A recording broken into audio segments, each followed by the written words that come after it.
We now have Seema Pabari tell us about her journey, lessons from the trenches, and what she did for her business model. After many years of experience in marketing and brand management for large private multinationals, in 2009, she changed gears and tried her hand at social entrepreneurship, which suited her value system much better. She developed a small business, specifically with the triple bottom line in mind, Tiffinday. Tiffinday makes freshly made plant-based lunches which are delivered to corporate clients in a letterless format in Tiffin stainless steel lunch boxes which are collected back. Throughout the supply chain, environmental sustainability is maintained, while employment is provided to women only have a short window of time to work outside the home while their children are at school. Tiffinday is a classic example of business model of a private business doing social and environmental good. She continues to use this model to scale up, diversify, and grow the company.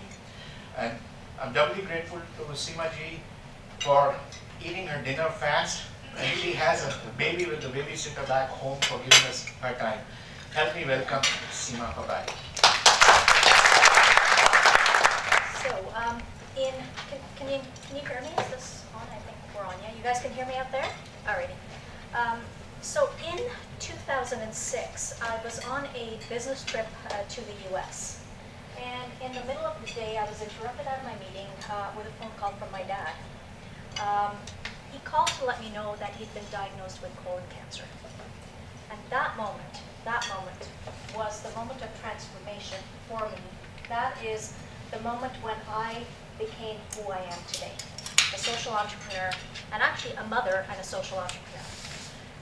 You see, the very reason, the only reason I could hold down that corporate job, an executive level corporate job, was because my dad was providing the primary child care that I needed as a single parent to my child. That was the only reason.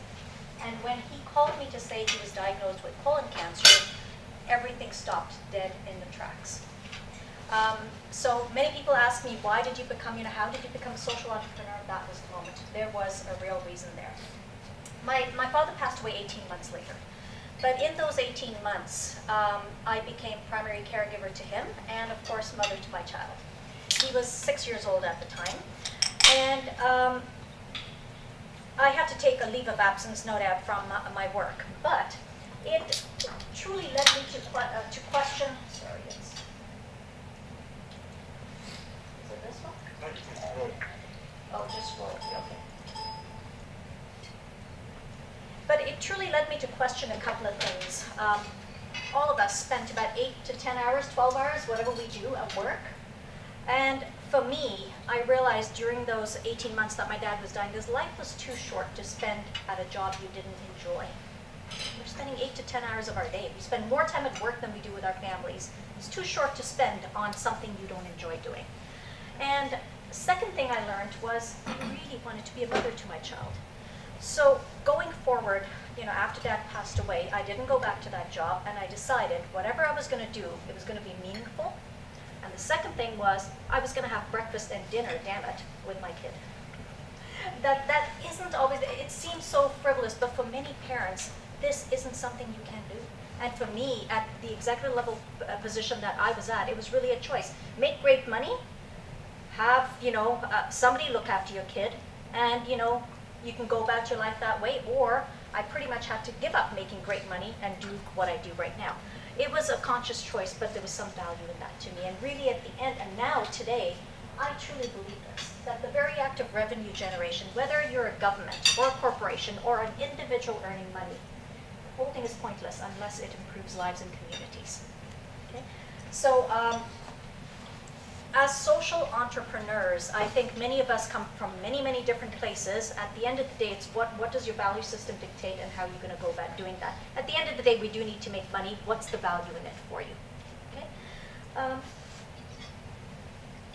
So what I did was I didn't know what I was going to do. I just knew that my job was unsustainable to my lifestyle. I had no idea what I was going to do from there. But I spent some time just searching within on what my idea was, on where I wanted to go and what I absolutely loved. And it all came down to food. I am a vegetarian, a lifelong vegetarian. I've never eaten meat. So cooking at home, reading labels, all that was just part of the normal thing that vegetarians do. But what I did during that year was spend time at farmers markets. I used to buy organic produce. My son has a lot of allergies, so these were some of the things that we did as a family. But I just took that time. I finally had time, and I spent time researching this area. I knew something with food would make me happy in a business, but how was I going to do it and what it was going to do, I had no idea. So I started speaking to the farmers. Many of you may have seen these documentaries and movies that came out, and I really started getting deep into this topic of food and food as a business specifically. And I discovered,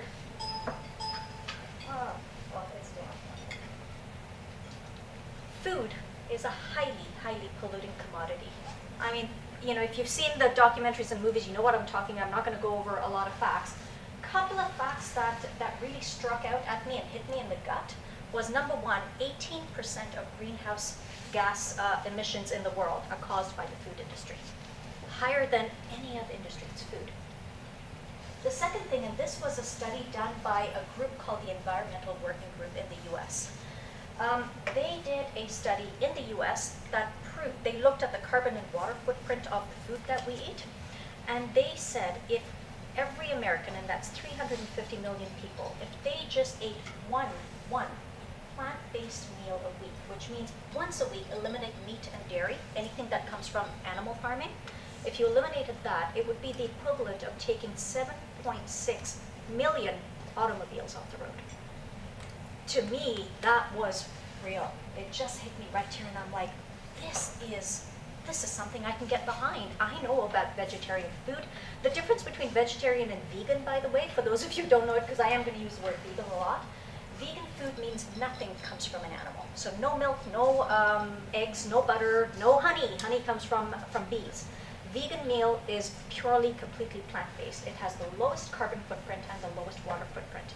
Because every calorie that you put, all the water that you put in the plant, it grows, you eat it. Whereas with an animal, every calorie that you put in for every 10 calories that you put in an animal, you get 1 calorie back for your nutrition. And it's similar with the water footprint. It's huge. So I decided this was something I could get behind. The second thing I did was, during that year, I started volunteering with a lot of neighborhood community groups, and there was one small community just a little north of where I live called Crescent Town. It's at Victoria Park and Danforth. It's a heavily, densely populated community of new immigrants. 75% of the women in that community do not work. 75% of the women. And 40% of the families in that community live below the low income cutoff. That is because only one person, mostly the man, earns, goes out and earns a living. The woman is staying at home and they have kids and everything else. So it's really a tough kind of neighborhood. And as I started networking through there, I discovered that these women had similar problems to me. And here I am, an educated person, I speak the language, I've been educated over here. I have the same problem that they do. Our kids are at school from 9 to 3. I wanted to have breakfast and dinner with my child. They had the same problems. And slowly, a small business started developing in my mind. Now, I'd never run a business. I'm a marketer by training. I'd never run a business, had no idea where to start. And my research took me to Mars Discovery District, and they had a social innovation, the SIG program there. And I went to them with my little, idea that was just sketched out on one little piece of paper, saying, hey, these are the two big, societal problems that I see. This is sort of a solution that I have. I want to sell sustainably made plant-based foods to anyone who eats. And I want to do it at lunchtime, because lunch is the time when my staff, the people that I will potentially hire, and myself are available. We're not available for dinner, but we are available at lunchtime. Can you help me find out, if this is a sustainable business, can I do something with it? And so out came the business model canvas, and my advisor, Heather Crosby, is absolutely disciplined. She's a seasonal entrepreneur, and very, very disciplined about this. And she came out, and I thought this was, just cook some food and go sell it, right? Like, how difficult could that be? But no, out came the canvas, and we went through the process. I'm on version 18, actually. I'm on version 18, yeah. So what I'm going to do is walk you through some sections of my canvas. We're not going to do all 9 boxes. We don't have time for it, but just some that I thought were relevant and pertinent to at least my small business. Okay. So first thing we investigated were, well, in order to do this, who are the key partners that you're going to need? In Toronto, you can only sell food that's made out of a licensed kitchen. If you go to a restaurant, you know that green pass. You can only sell food commercially in a kitchen that has that green pass. So you can't cook in the basement of your home and go out and sell it. It's just, you can't do that. So the first thing I needed was a licensed kitchen. And my hope was to, because of sort of the social nature and my desire to have this as a social purpose business, my hope was to kind of link this with a social enterprise that already existed. There are a ton of kitchens that have been funded by the United Way and by Trillium. Lots of money has been given to small community groups to start kitchens in their area because they use them for breakfast programs, for training people on nutrition, for helping people get their food handler certification, which allows them to get employment in the restaurant industry, etc. There are tons of these that exist all over Toronto, and downtown Toronto as well. And my desire was to start up with one of these social groups and use their kitchen and scale up my business from there. And I thought, yeah, this was going to be possible. We're going to be up and running in a month. What I found was that wasn't so. These kitchens were set up with programming in mind. And what they said to me is, yeah, you can come and run your business, but you have to work around our timetables. So we're not available from this time to this time, and this is the only slot you have on Mondays, and that's the slot you have on Tuesdays, and and it just didn't seem like the proper way to address a business, and especially a lunchtime business where I needed the kitchen in the morning so that we could get the lunches out. So I thought, okay, well, yeah, that ain't gonna work. My journey took me to a private restaurant at the end of the day. It was just another entrepreneur who could give me the space. Okay. Now, sorry, I'm going through steps, but at the end you'll see what my value proposition is. So I approached him. I approached this restaurant. It was a vegetarian restaurant that I used to eat at, and I went in one day and said, "Hey, Hubert, I eat here all the time. Can I use your kitchen in the mornings?" And he goes, "Well, what do you mean use a kitchen?" I said, "I want to scale up a small business. I don't want to put out the money to, $100,000 to develop my own kitchen when I don't even know if this business is going to work. Can I use your kitchen in the mornings? I'll pay you rent, and I want to start out that way." And he looked at me and he said, "Okay, I'll do that if you promise to hire my chef, because I don't want your untrained women, and you don't know anything about the food industry, using my equipment. So you have to hire my chef, and he has to be present when you are, and you have to be out. Your butt has to be out of here at 11 because I run a busy restaurant over here." I'm like, "Okay, good. So you're a chef." So we had that sort of agreement.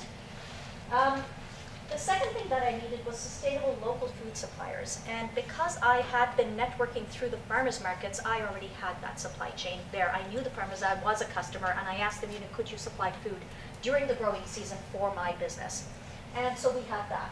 What was difficult in Ontario is my business was going to be a 12-month business. We don't grow produce over here in the winter months, so what to do in the winter months? Well, we're very fortunate in Toronto to have the food terminal in Etobicoke. And so, I got to know a couple of suppliers from there, and we got that partnership going. So these were all the established, verbal partnerships. I hadn't spent any money, but we had a verbal partnership going. What was the activity I was going to do? And believe me, it didn't come together in this nice, flow. It took me months of figuring this out before we got this. The key activity was, I was going to offer a vegan menu and a very, very limited menu. We only had 3 to 4 hours in this kitchen in the morning, so I could not produce the breadth of 20, 30 different items that you're used to seeing in a restaurant menu. We were going to offer one appetizer, 2 entrees, and a dessert. That's it, on any given day. That's all we were going to offer. And we did a whole bunch of research on who the customers were going to be. I'm not even going to go through that. It was the health-conscious customer, people who are trying to do the right thing environmentally, et cetera, et cetera. At the end of the day, my main challenge was the channels. How was I going to get this food out to them? And so we had to figure out, where are people at lunchtime? Because lunch is what I'm focusing on. Where are people at lunchtime? And pretty much, where do you guys eat? Do you eat in the food court or a downtown restaurant at lunchtime? Great. I could deliver the lunches, just like you get pizza delivery, and really the target for that was office meetings. Pickle barrel brings you, the food on a platter. Well, I could do the same thing, but do it a little bit more sustainably. People buy a lot of food at farmers markets. If any of you go to farmers markets, in the last 5 years, they have mushroom. There's probably one outside your office once a week. There's probably one in your neighborhood once a week. They have mushroom. This is where small and medium Ontario farmers come to you and bring their produce. And then there are also prepared food vendors like myself there who have bought their produce, and we've made it in our kitchen and we're selling it to you at the farmers market. So that was another channel. And the last one was, well, retail products at grocery stores. You can jar your products and get it out to the customer from there. For me, at the end of the day, the goal was to get as much plant-based foods out to anyone who eats, as much. And plant-based foods that were made from ingredients that were grown locally, that were grown sustainably, that were grown, from organic produce, etc. So I looked at all my channels, and then from here I decided which are the ones that I could really, get into initially. I didn't even know if there was a market for, vegan food, if people would like my recipes. The ones that I thought I could knock up quite easily, certainly not the food court or downtown restaurant. That had, too much overhead involved, and I didn't have the money to do that. But the lunchtime deliveries, I could test my products quite quickly. And the farmers markets, I could certainly, that's a great way. Farmers markets are a great way for food entrepreneurs to get started. So those were the two I thought I could knock off right away, okay? And what were the key resources that I needed over here? And I knew, because sustainability was at the heart of what I was doing, that I needed sustainable food. You have to serve food somehow. From the kitchen, it has to end up on your plate somehow. So if it was the delivery, what was I going to do with the delivery? And I figured we could use tiffins, those little stainless steel containers. If those of you don't know what a tiffin is, it's a very Asian, an Asian Tupperware. That's what I call it. It's made out of stainless steel. But I figured for the deliveries, we could do meals in tiffins and, deliver them in tiffins. And then for the farmers markets, we have the biodegradable containers and plates, etc., that we could use at the farmers markets. Transportation is an issue when delivery is concerned, and I said, well, how could we do it sustainably? Well, I'm not going to deliver my meals to you in a Tesla, an electric vehicle Tesla, right? So that was just not possible. So we looked at a few different things. I drive a Honda Fit, which is fairly low emission, but I found a neat little bike on the internet in China, and it's an e-bike, just like the e-bikes that you see, but this was a three-wheeler. So it had one wheel in front, two wheels at the back, and it was a passenger vehicle. I spoke to one of the e-bike retailers in Chinatown, Emo Bikes. I said, hey, this is made in China. Can you bring this in for me? Lo and behold, he could. And I'm like, great. So he brought that in. The bike cost me about $2 grand. Not much. I still haven't spent too much money. And we had to build a cabinet on that. And the cabinet cost me about another $3 grand. So $5 grand, I had a little bike that we could. Now, this bike is licensed to be used as a bicycle. So, you use it just like an e-bike. I could park it right on the sidewalk, et cetera, et cetera. So it was a great little, a vehicle that we had that allowed me to deliver these meals emissions-free in the summer. I can't do it in the winter, in the summer. The other thing that I needed was a tent, a few tables, a little induction, cooktop, et cetera, for the farmers markets. I certainly needed staff, but I already had those relationships built up through my networking with Crescent Town, so we had a couple of women ready to cook for me. And I needed a little bit of startup capital to develop a website. The minimum possible, you spoke about what was the minimum possible thing you could do. Well, that was the minimum possible stuff that I needed. I wasn't, really going out with $500,000 over there. This was straight out of my pocket, self-funded. And we had the rudimentary, image of a small business right there. So at the end of the day, through all of that, we defined what my value proposition was. And the value proposition was, we're a boutique food business that specializes in plant-based foods. Okay? There's nothing in my value proposition, and I purposely left that out on the social and environmental goals, the triple bottom line. Initially, in the first version of my template, that was there. It was important. It was like I would be shouting it out. We're a social purpose business, blah, blah, blah. At the end of the day, the customer couldn't care about any of that. What they wanted was food. My product, the item, the commodity that I was selling was food. So the version that I'm at right now, I'm actually quite confident of myself as a social entrepreneur. I know I've got a product that works, and my value proposition today is we're a great little business that does excellent plant-based foods, okay? We get it to you conveniently. It's online. For those of you who order it in your office, you go online, there's a little menu, 1 appetizer, 2 entrees, and a dessert. You order it by 3 o'clock the day before, we deliver lunch to you the next day, okay? Our tiffin lunches that we deliver to the offices, we don't include any cutlery in there. All offices have their own cutlery. There's nothing in that tiffin that ends up in the garbage. You eat your food, you put the tiffin back in the bag, we will collect it from you, and my delivery area is the downtown area only, which means I'm not running to Mississauga and Etobicoke to collect those tiffins. It's all within the downtown core. So with the regular customers, what we do is, many of them, I have now a whole, actually my target customer who I'm still shaking my head at who it was, or who it is, young white men. That's my target customer, young white men. I think they don't have wives or don't have their moms at home. I don't know what it is. But that is 80% of my customers are young, single white men. And they order once a week from me. That's my, that's the most frequent orders. There's one guy who orders 4 times a week. He is an executive of an IT firm. I've spoken to him 3 times. That's it.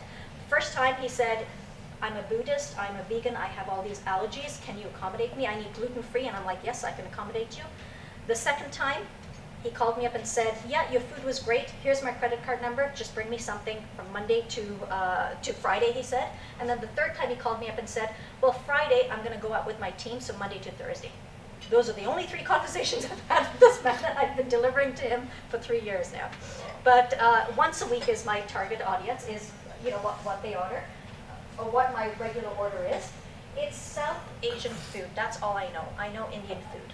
So when this first started with offices, I didn't know how to go about marketing myself. And I decided to basically I'm a marketer by training, and I decided to just call the media and say, hey, I've got a little story, would you do a little feature on me?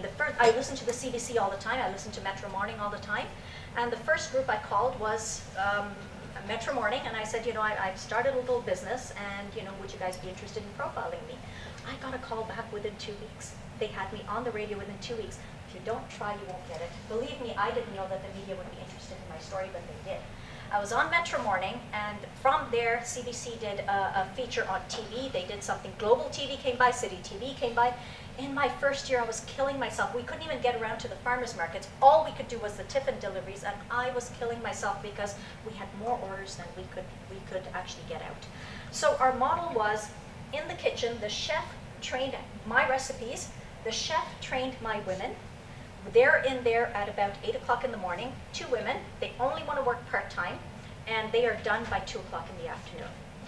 I get there at about 10:30 to 11 in the morning, and I help fill up the tiffins, and then I run out to the offices and deliver the meals myself, either on my bike or in the car in the wintertime.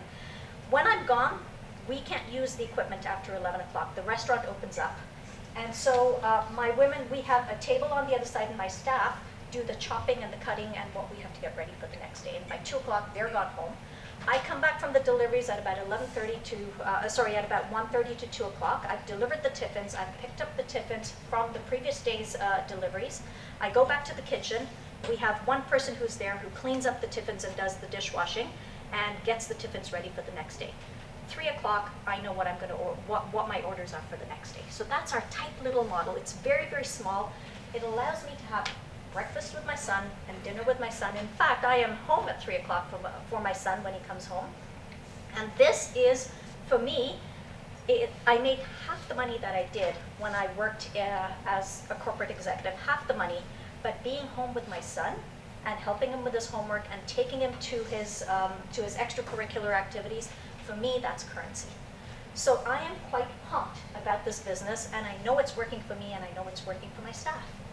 So how to scale it up? And we go back to the canvas. And now that I know how powerful the canvas is, I go back to that for everything. So what we did was we went back and analyzed, after the first year, all I could do was the tiffin deliveries. We went back and analyzed how big that business is, And we started adding on things to it, did pros and cons, and did our cost benefit analysis, and how much of my time I was going to spend on that segment of the business. We found out that the Tiffinday, right now it's about 20% of my revenues, only 20%. It's difficult operationally.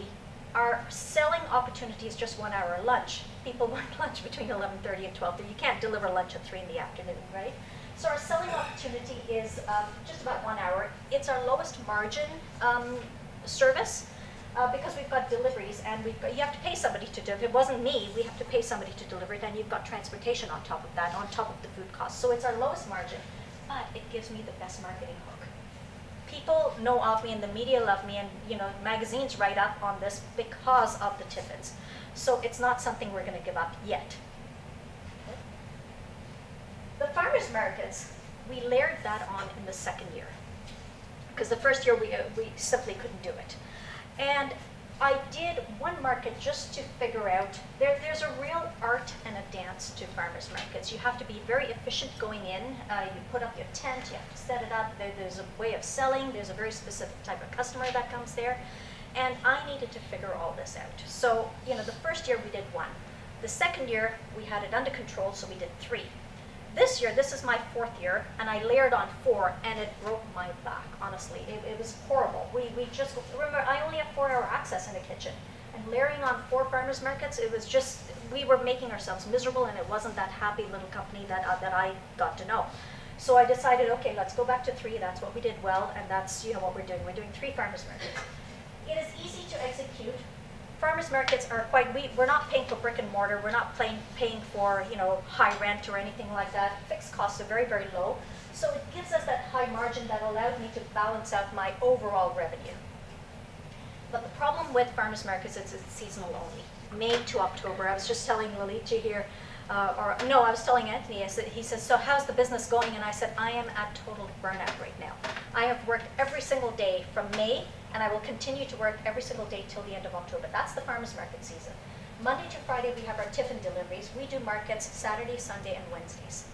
And Wednesdays are my longest day because I start out, in the morning, and my day doesn't end because we've got a farmers market that goes on until about 7:30.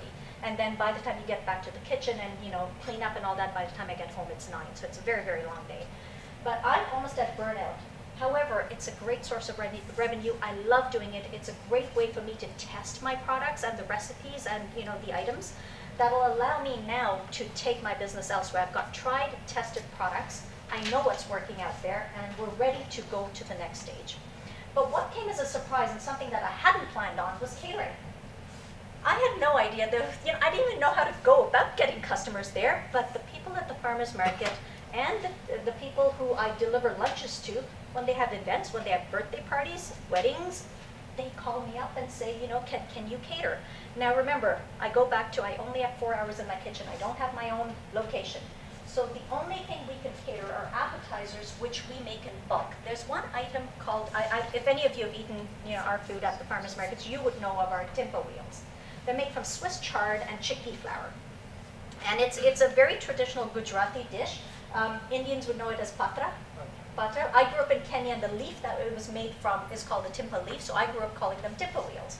Anyway, we make these in our kitchen. We make them in bulk, and we freeze them, and I bring them to the farmers markets and steam them there. It is my best-selling item, and it's easy for me to put that on our catering menu because we make 500 portions a week of this. So items like that I can do. Now, I was approached in the summer to do a full wedding, and I had to turn it down because I know I can't do entrees, I can't do desserts, I can't do any of that. So my catering business is limited to appetizers only. I'm not going to take on more than I can chew right now with the resources that I have. Okay, it is slow to grow. It's word of mouth, but it's a nice little surprise for us to have at the end of the year in catering revenue. Where I wanted to take this business was my own restaurant. A downtown restaurant or something in a food court would really allow me to take this business up to the $1 million a year that I want it to be. But I spent about 12 months putting this through the canvas and really crunching the numbers and really speaking to the right people, and we've decided actually just 2 months ago that that is not what I'm going to do. The costs just don't work, not for a business like mine. And here's why. This here, plastic fork is what you would pick up at your normal fast food restaurant. They cost under about a cent, less than a cent. You can probably pick up 10%. Okay. You put it in the ground. You'll eat with it. 15 minutes of your time, you throw it away. It's going to sit in the environment in our landfills for 50, 100, thousands of years. I don't know. Okay. This here is made from sugar cane. This is what I buy. This costs me 3 cents a piece. This is what I hand out at farmers markets because not everyone comes with their own cutlery. Okay? My cost model is a lot higher than your normal fast food restaurant for sure. This is what McDonald's, when you buy $2.99 for your burger, or whatever, I don't know, I don't eat burgers, but whatever it costs for your meal, this is what's built into their cost. This is what's built into my cost. My cost of operation is a lot higher, and for a downtown restaurant, or a location in a food court, the fixed cost rents are about 10 grand or higher. And there was just no way I could make the numbers work. I had my experience, I know what my margins are, I know what products I'm gonna sell, I know how many products I'm gonna sell. I know that downtown I could even get 12 bucks for an entree for the good product that I make. But at the end of the day, the fixed costs would kill me. So we decided 2 months ago that's not what I'm gonna do. And we walked away from that. Now, I could still open up a restaurant in a little neighborhood, a little neighborhood restaurant, I could do that. But the lunchtime traffic will not be there. My staff, and I've made a conscious effort to hire from a certain segment of the population, women like me who have kids, we will not be able to work at dinner time. So the neighborhood restaurant idea, which was another thing that I was pursuing, didn't work for my business model, so we're not going to pursue that either. So where do I grow my business now? That's what we are looking at now. I looked at all my channels. Where could I sell my food from? At the end of the day, I have a place to manufacture my food. I don't have a place to retail my food, to sell my food. The farmers markets was it. A restaurant is another place. And the grocery stores are a potential third place. So what we're going to do is, I do know of about 2 or 3 items that are a sure seller at the farmers markets. We're going to now look at, and this year I'm going to spend some after the end of October. That's when I have time to do a bit more research. Once the farmers markets end, I'm going to look at what the costs are to pressure can these items, where they can be done, how we can do it cost effectively, what the costs are, and then I've already been approached by about two small, not the large grocery chains, but 2 small grocers to stock my products. Now they actually came to me, initially somebody had eaten my food at the farmers markets and wanted my timber wheels and said, can you pack them? And I'm like, yeah, we already freeze them. It's just a question of putting packaging on them, right?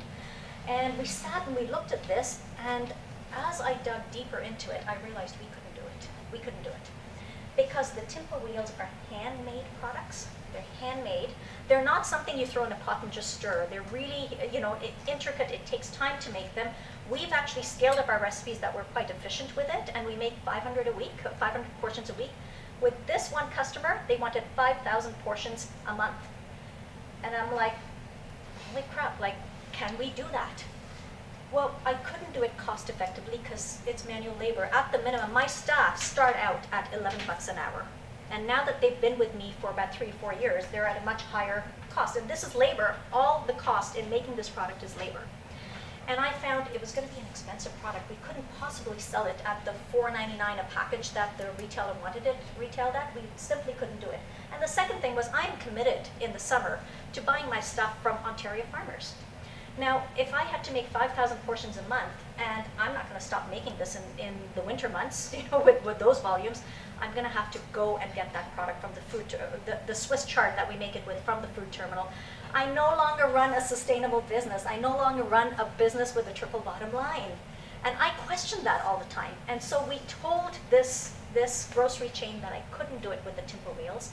I am going to approach them with my curries. I can do that a bit more cost effectively. I can't do it with certain products. So I'm not closing the door on that. But at the end of the day, as I scale up my business, and as I put it through the business model canvas, these are the 3 questions that I ask myself all the time. Can it be executed sustainably? The restaurant, I couldn't. The timber wheels, I couldn't, not sustainably. I can do it, I just can't do it sustainably. Not with local produce, not with organic produce. Can we use our target hiring criteria for the staff? The neighborhood restaurant, I couldn't do it. We couldn't work, the limited hours that we do to scale up this business. Can we make a profit at the end of the day? So I really am very, very critical about this, and I have a great advisor who actually puts me through the mesh on this, saying, well, you can do all of this, but you'd just be running another food business. If you are a social entrepreneur and you want to stick, you could do whatever the hell you want over here. But if you want to stick to a social enterprise and a social purpose business with a triple bottom line, you have to ask yourself, because this is the brand identity. Being a marketer, I understand brand identity very, very carefully. I know what the Tiffinday brand means. And the customers who've gotten to know me now understand what my brand and my value proposition is. Although I don't write it out there, we are a social purpose business with a triple bottom line. Veering away from that would not make it the same business. So I really am very, very critical about how I scale up this business. It does put a very, very huge financial strain on me, because scaling, this is where I will realize the true value of my brand and the true value of the efforts that I've put in. But I'm not going to do it if it's not the same business. Okay, so the business model canvas is a very disciplined tool. You can't be everything to everyone, and if you know what your business represents, just make sure you're on the straight and narrow, and you ask yourself the critical questions, because you can change that canvas many times, and I am on version 18, believe me, but not for any other reason if it doesn't fit this. Social entrepreneurs, when I started out, the social side of my business was huge. And I finally come to the conclusion that without money, you really cannot influence social and environmental change. So at the end of the day, you are a business, just like anybody else. There's a gentleman called Liam Black, who is a serial entrepreneur in the UK. And when I first started out with this, he sat me down.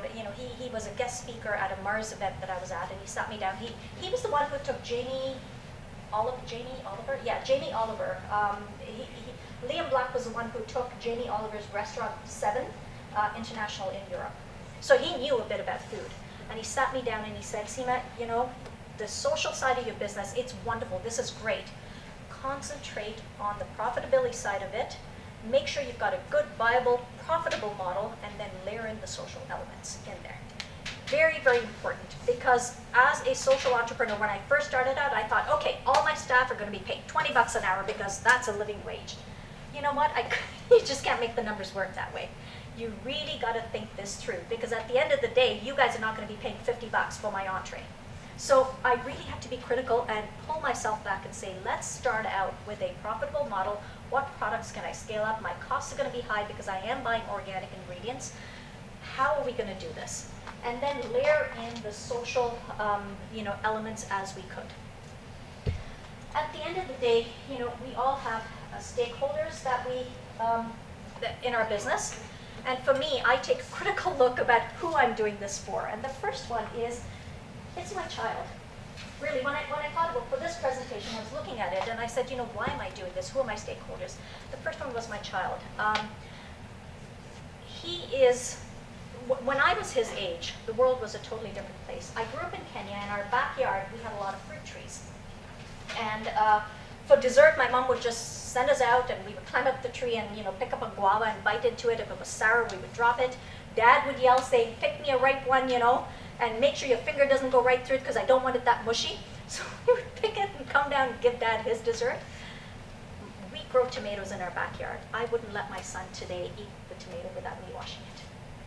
I buy, produce. I wouldn't let him eat it without washing. We live in a totally different world. We live in a totally different world. And when I think about what my child will be when he's my age, my biggest fear is he will look back at me and say, Mom, WTF? Like, what were you people thinking? Because it's our generation that has caused this. That has caused, the UN confirmed that there's a 95% probability that we caused global warming. Us, me. Now, I know that back then, back in the days, we didn't know. We didn't know that spraying DDT was bad for us. We didn't know that, right? We didn't know that the aerosol cans that we used was a bad technology. We know that now. The thing is, now that we know that, it behooves us all to do something about it. All of us. And that's why I do what I do, because I see my son and I think I'm not going to have him look back at me and say, you didn't do anything. I know my social enterprise is a very small little blip. I know. But at least I'm doing something. Okay. I had a investor. He owned about 5 or 6 subway chains in BC, and he saw a little video of my business and called me up and said, hey, do you need help? And I'm like, yeah, I've got some ideas of where I want to take and at that time we were looking at the restaurant. So I said, I've got some ideas of where I want to go. Yeah, I am going to need some capital. He actually flew all the way from BC to come and meet with me because he loved the idea, loved which way it was going. And then he looked at the finances.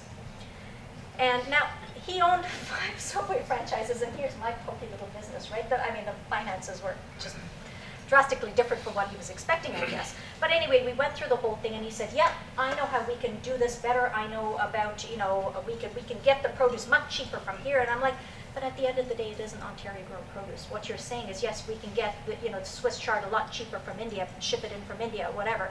I know we can, but that's not the business I want to grow. And we went through a whole bunch of stages. And I showed him the business model canvas, and at the end of the day, he said, you could do it much better if you threw out this crap about the environmental and social benefits. I could invest in this business if this was a good Bible business, and I think you got a good brand. And I'm like, without the social and environmental, I don't really have a brand. Anyway, so we went back and forth, and at the end of the day, pretty much the match wasn't there. He wasn't going to invest in my business. But he said to me, yours is a very, very small business. I don't think it's worth me investing my money in this. And I looked at him and I said, yeah, it's a small business, but here's what I do.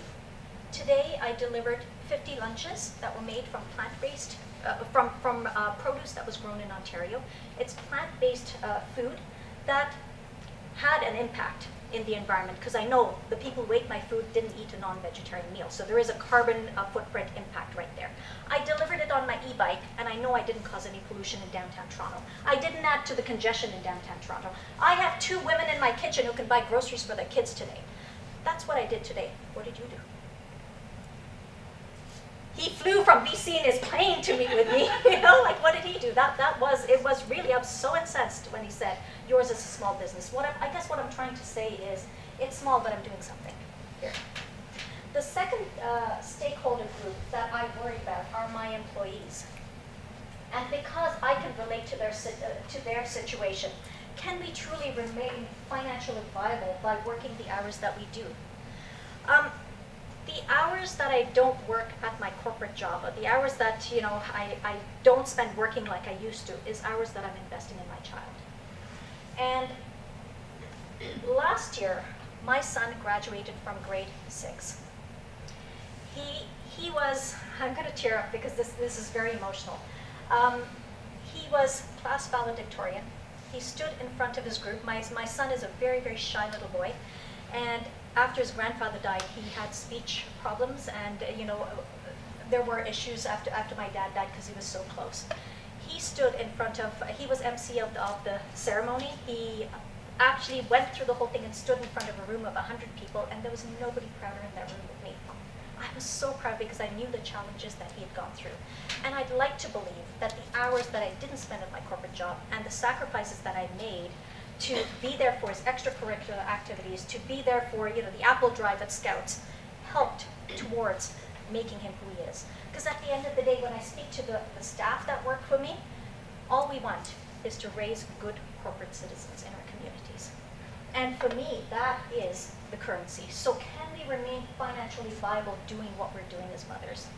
And those are the 2, every decision that I make boils down to these 2 stakeholder groups. There are many others. There's certainly my suppliers, and there's certainly others, but these are the 2 that really matter to me and make me continue doing what I do.